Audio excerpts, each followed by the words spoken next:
Cameroon, Bandou, Africa, Bandou, to the world, Bandou. Alexander Song, il crée beaucoup de polémiques ces derniers temps.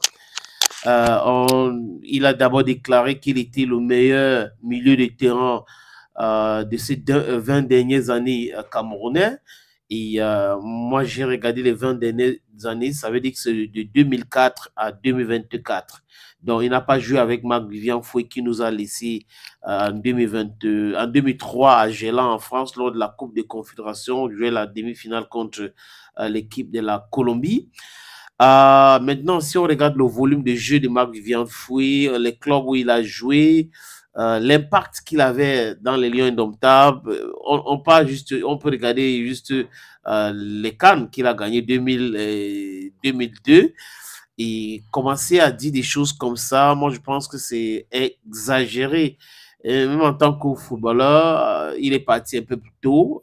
Si on regarde bien sa carrière, je l'ai dit tout à l'heure, et les clubs avec lesquels il a joué, c'est vraiment discutable. Discutable et c'est discutable. Il n'est pas le seul. Je crois qu'il y a Aurélien Chejou qui est son ami, son vrai ami, qui a aussi déclaré que Yaya Touré était plus fort que Marc-Vivien Foé.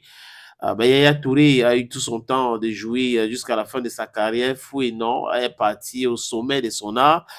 Est-ce que il faut les comparer? Je ne sais pas ce qui les anime. Pourquoi est-ce qu'ils entrent dans ce débat-là actuellement? Et si on vient dans le cas de Alexon qui parle de Jean de Makoun, j'ai l'impression qu'il est en train de vouloir se racheter après avoir dit qu'il était le plus fort. Et les internautes et certains experts ont essayé de comparer sa carrière et la carrière de beaucoup de milieux de terrain camerounais. Etame Mayer, Olembe Salomon, on a regardé sa carrière avec la carrière de Jean de Makoun, comment il s'appelle l'autre, Achille Emana, d'Eric Djemba, de Modeste Mbami.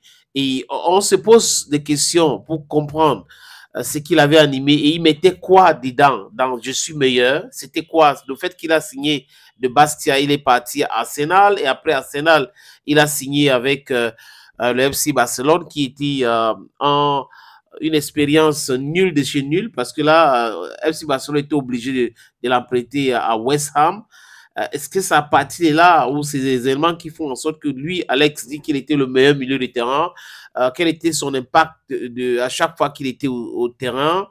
Est-ce qu'aujourd'hui, si on regarde le jeu de Baleba, monsieur Alex, on peut dire avec sérieux qu'il est plus fort que Baleba aujourd'hui? Donc, il y a beaucoup de personnes qui pensent que Alexon est dans le...